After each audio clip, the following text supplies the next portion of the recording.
All right, so here's a tutorial for finding your sun-moon angle, also known as finding the moon phase you were born into.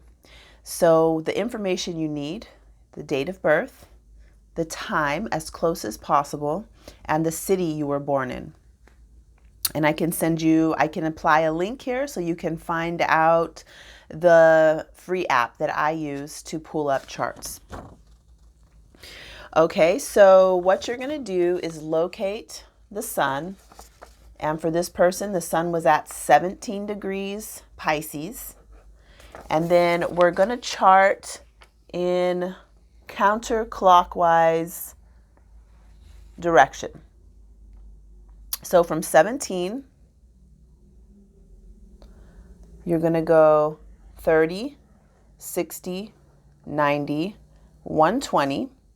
And then since it's at 17, you're going to make that little mark there. And then the moon is at 20. So 17, that makes 120, 121, 122, 123. So for this person, the sun and moon were 123 degrees apart, which is waxing gibbous. And there's a couple of different ways that I like to work with this. One is from astronomy's perspective, which is the textbook number of degrees between. So for waxing gibbous, according to the textbook, it's going to be 135 to 179. But from our eye, the way that we look up and see, like when I look up and I see the waxing gibbous shape, it's from 120 to 164. So I can also give some, I don't know if I will do that or not, because I have a compiled set of information. You could probably Google search and find that out. So I'll give you some keywords to look up to find out a list of all of those exact points. Don't worry about that though. What we want to find is the angle between the sun and moon so that you can recognize, okay, now the moon is in waxing gibbous. This is my fertility point.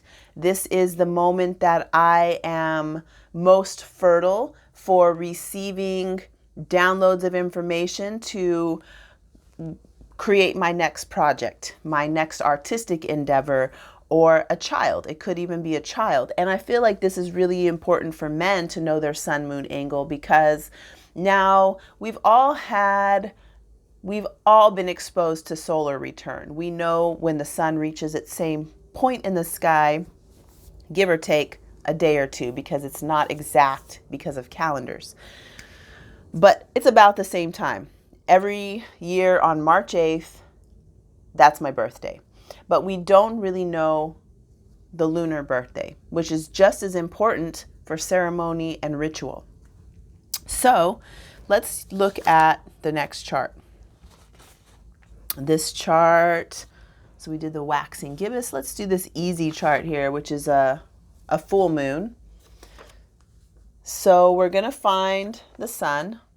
And it's easy because you can see that they're in direct opposition to each other, which means it's 180 degrees, but I'm going to go through the motions anyway. So the sun, because it's not exact, her moon is at 15 degrees Leo and the sun is at 18 degrees Leo. So we're going to count 30, 60, 90, 120, 150, 180. And when we get to 180, we're going to subtract 3 because it's at 15. So from 18, we're going to go 180, 79, 78, 77. So for this person, the sun and moon were 177 degrees apart, and that's the full moon phase. Next chart, we're going to look at and taking the sun, which is at 12 degrees Aries. This one is really far because you can see the moon's over here. We're not counting this way though. We're counting counterclockwise. So the sun is at 12, 30, 60, 90, 120, 150, 180. This would have been the full moon point. 180, 210, 250, 280, 310. And since the moon is at 11, we're at 310. We're just going to subtract. No. We're going to add 1 because this person's moon is at 12. Sorry, the sun is at 12. The moon is at 11. So we're going to add 1 and we're going to get 300 and no, we're subtracting 1. It gets so confusing to me. It's probably not that hard for most people, but anyway, we're subtracting 1 because the 310 mark, to be exact, would have been at 12. So we're subtracting 1. So 299 degrees away from the sun. And this is going to be last quarter moon. Traditional phase, meaning that astronomy, the textbook, is 270 to 314 degrees. By looking at it, the visual view of the moon is 255 to 299. So it's right there. This person's, it's right in there in that disseminating moon. Okay, so I hope that that helps to find your sun-moon angle. Let's see. I want to talk a little something about why that's important. So when we start to bring back the awareness of the moon, we all know our birthday. And this is, the sun is very outward, it's outgoing. Do you recognize the fact that the sun, we only see the sun during the day? The moon, on the other hand, unless it's in a new moon phase, we see at night, and we can also see that during the day. Although the mysteries of the moon are greatly hidden and relate to our womb, the lunar tides of emotions, sensuality, sexuality, death, rebirth. I want to say women's mysteries, but it's not just for women. It's the mystery of life and death and creation. The mysteries that women have primarily been responsible for because we're holding the womb. Men also have a responsibility of this information, of their own inner wisdom of the lunar tides within themselves. Yet, they have been completely disconnected from that. For one thing, because the womb holders have been disconnected from that. So typically, I'm seeing like tribal times, like men and women, when the womb wisdom is happening all the time, that information is not secret. The blood is dripping down, there is no secrecy there.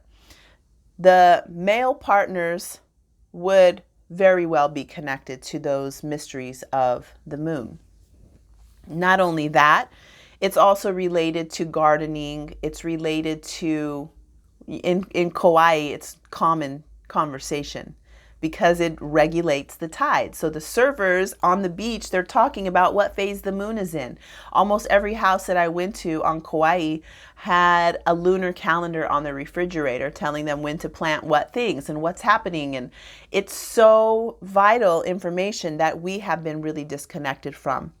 The other thing I wanted to mention is that when you're in a relationship with a womb holder, getting to know her rhythm, the flow of her menstruation, when she's peaking, ovulating, when she goes into that phase of drying up and not ovulating anymore, to the bleed to, you know, rising back into fertility or the ovulation phase. Like when you know that whole rhythm and you're in tune, tuning your heart and your body with your beloved's womb rhythm, you are so creative and so powerful as a couple, also in your own self. So please know your moon, your sun moon angle, and get to know your partners also.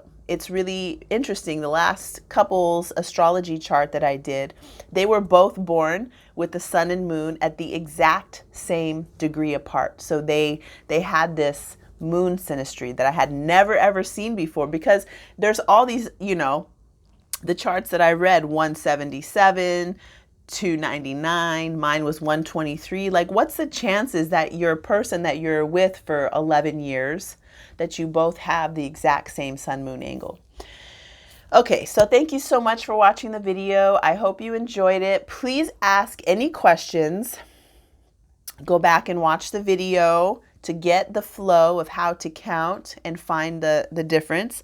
I have a course membership that is called Temple of the Moon, and every day I share wisdom from the moon, ask contemplation questions, do some nutrition based off of where the moon is and lunar tides, and using Ayurveda and astrology and tantric yoga for exercises and rituals to do. I'm going to attach information to that membership so you can check that out. And yes, ask any questions. I look forward to connecting with you soon.